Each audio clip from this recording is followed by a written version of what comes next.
Welcome back. Today we are strapping in for a deep dive that, skips the basic recipes and goes straight for the good stuff.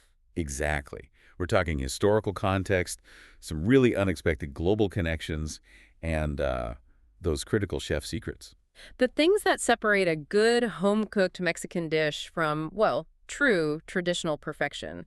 We have a phenomenal stack of sources here, a culinary masterclass, really. It is. And for you, the curious home cook, this material is designed to be a rapid distillation of knowledge. We're not just reciting ingredients. No, not at We're all. connecting these ancient Aztec and Maya traditions with, modern applications.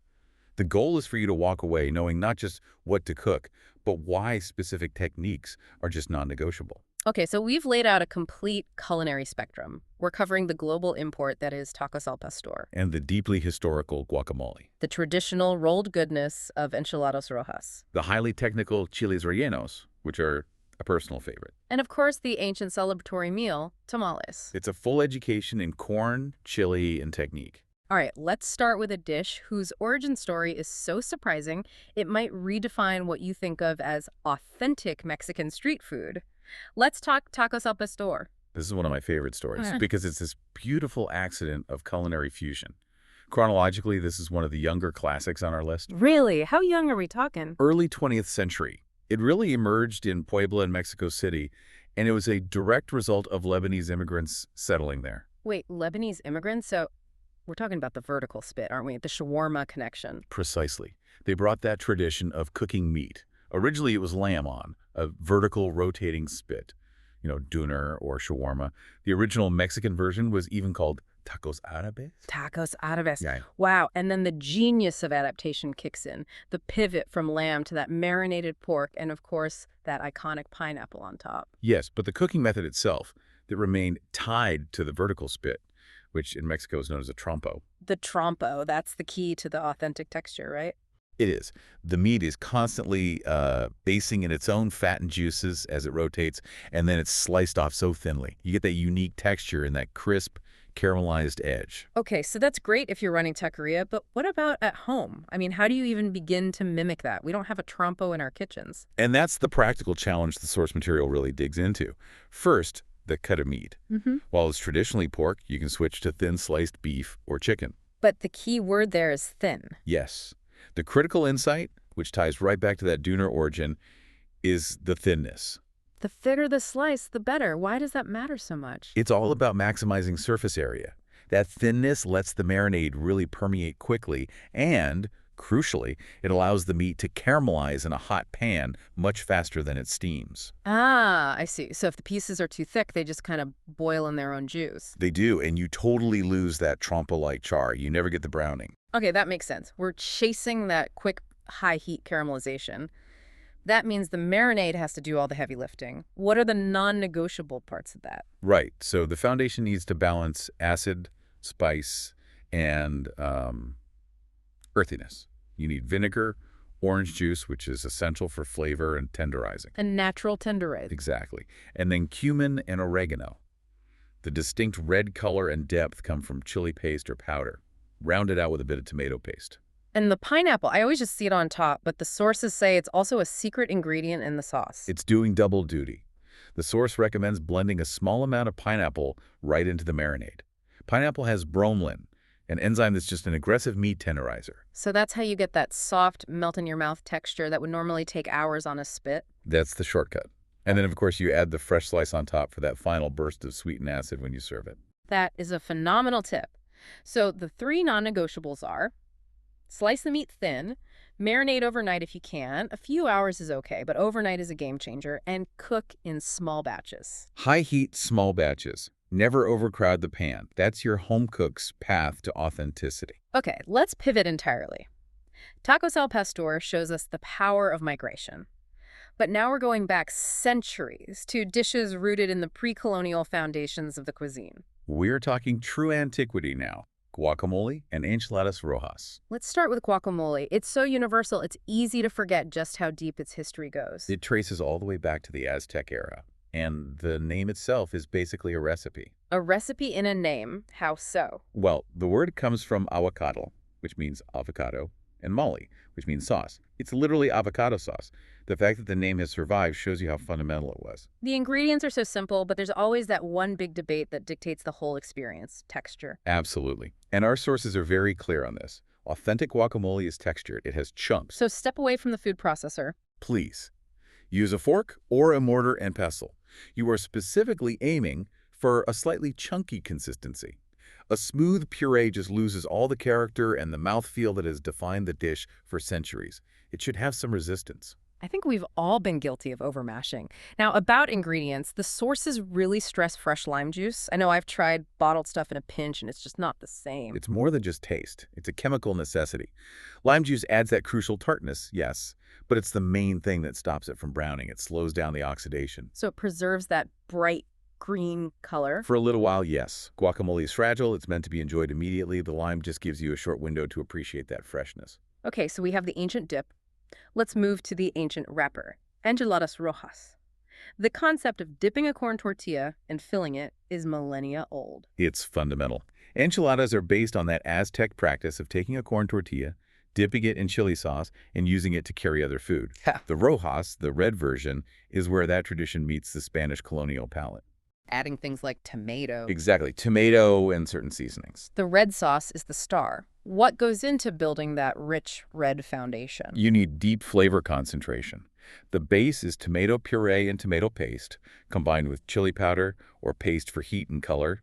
Then it's enriched with chicken broth or water and seasoned heavily with two spices we see over and over, cumin and oregano. And the filling is usually shredded chicken. Traditional, yes, but cheese or beans work just as well. All right, let's talk technique. There is one single step that determines if your enchilada is a success or if it's just a dry, crumbly mess: preparing the tortilla. This is the critical juncture.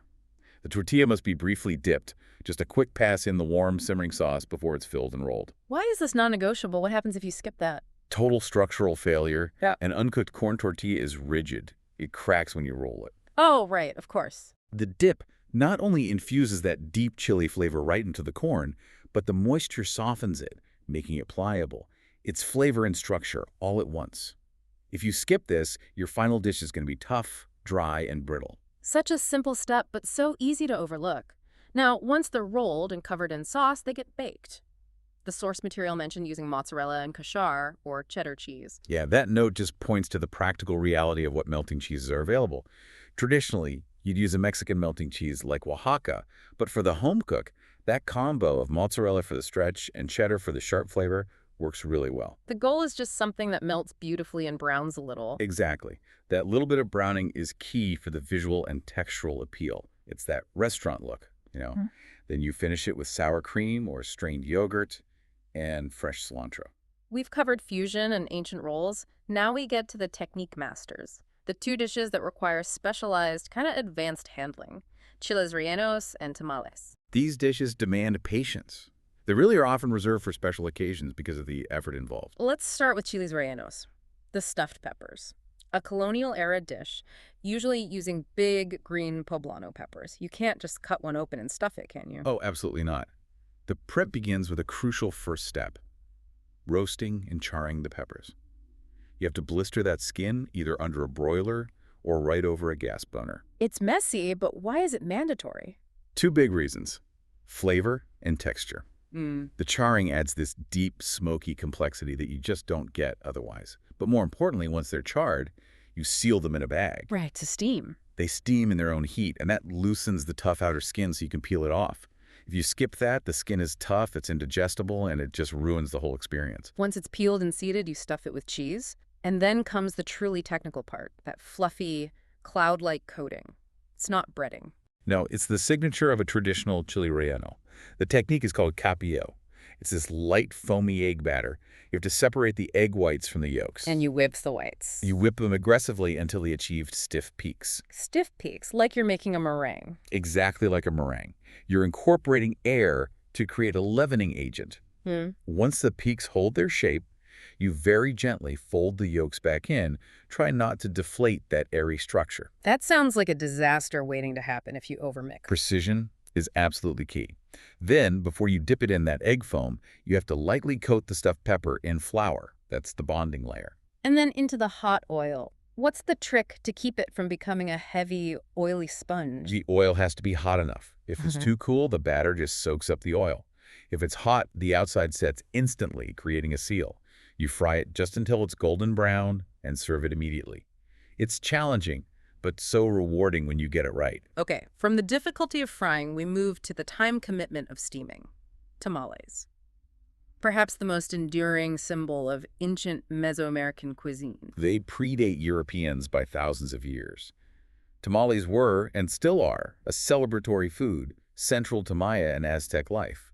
They're often made communally for big gatherings. It's the ultimate edible packet. Tell us about the structure. The base is the masa, the corn dough. It's made using masa harina mixed with a fat like butter or margarine, baking powder, and broth. This paste is spread onto pre-soaked corn husks. And the quality of that final tamale really hinges on the consistency of the masa, doesn't it? It's everything. The masa must be soft and spreadable, almost like a thick paste but not runny. If it's too dry, the tamale will be crumbly, too wet, and it just won't set properly. And the cooking method is non-negotiable. It has to be steaming. It's a very specific kind of steaming, vertical steaming. The packets are arranged upright in a steamer, not lying flat, and cooked for a long time. We're talking 1 to 1.5 hours. And what's the one thing that will ruin your tamales during that long steam? Running out of water. You have to monitor the water level in the steamer. If it drops too low, the steam stops, and the tamales will dry out or even scorch.